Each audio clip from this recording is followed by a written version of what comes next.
I am personally super niched in, and I want to segue into that now with the ADUs. I'm super niched in here, specifically in San Diego. I have pressure tested this, and I want you to do it too, Billy. Just send me an invoice. I have a 15-point thesis that we use on every deal. I've talked to some very sophisticated investors and operators, and we love the ADU market in San Diego. And I don't know how much you know about it personally. I know you're connected with some pretty heavy hitter investors here in San Diego. How much do you know about the ADU market? I know you probably looked at it from the tax side. Can you share a bit there? Market specifically, not really so much. But, as far as the tax benefits, I mean, it's such a cool tool because it kind of gets away from what we were just talking about, which is, what shiny object should I chase? And it's like, well, if you have this space and you want to make this investment, it could be a pretty powerful tool because it allows you to do a lot of things with the tax code that would greatly benefit you. And that's kind of universal. It's not specific to San Diego market. What benefits would you get? And this is not legal advice. Consult with your CPA, whoever you get legal advice from. This is for entertainment purposes, and Billy is an expert, so he's sharing what he knows, but don't take it as legal advice. So the ADU laws, or how do those affect taxes in your experience, or whatever the law says? I actually saw a video on Instagram the other day that was, your home, your primary residence, your home, if you own it. The only deductions you get for it are your mortgage interest and your property taxes, which is true.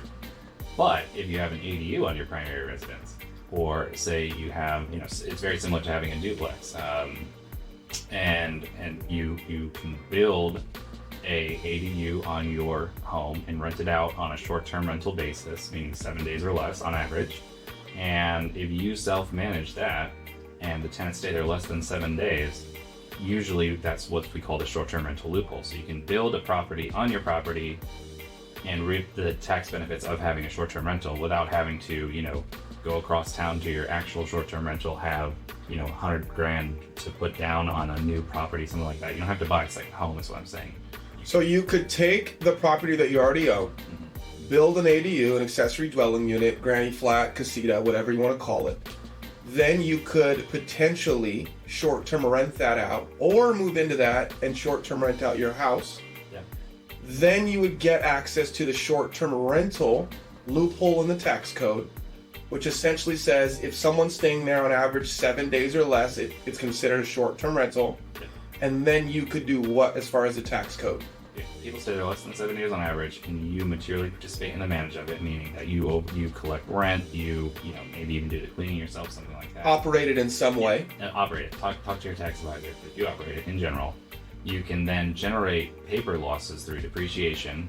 You can, make it a really nice rental in the first year, immediately, deduct those expenses off of your other streams of income. Maybe you have W-2 income, maybe you have to sell some stock to build the ADU. All those streams of income could be offset with the short-term rental loophole. So it's really powerful in helping real estate investors kind of get into the game, so to speak, because it is, we have these tax benefits, and you can invest in your property and then offset your tax burden with the property.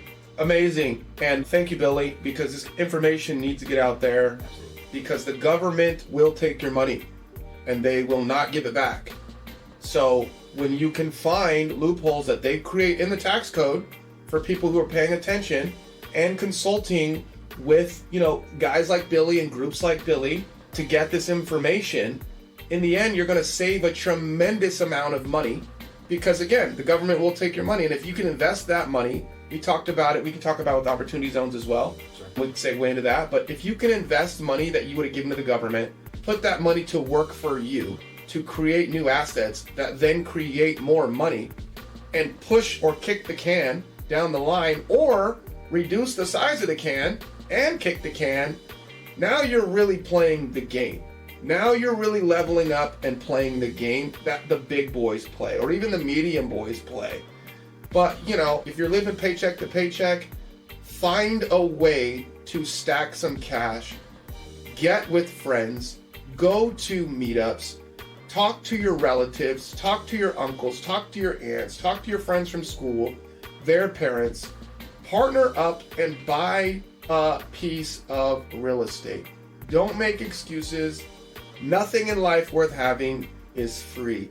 You have to create a game plan. You got to do the research. You got to get out there and do the work.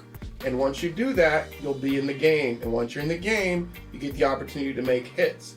And if you like baseball like I do, if you get enough hits, someone's going to pay you a lot of money to keep getting hits.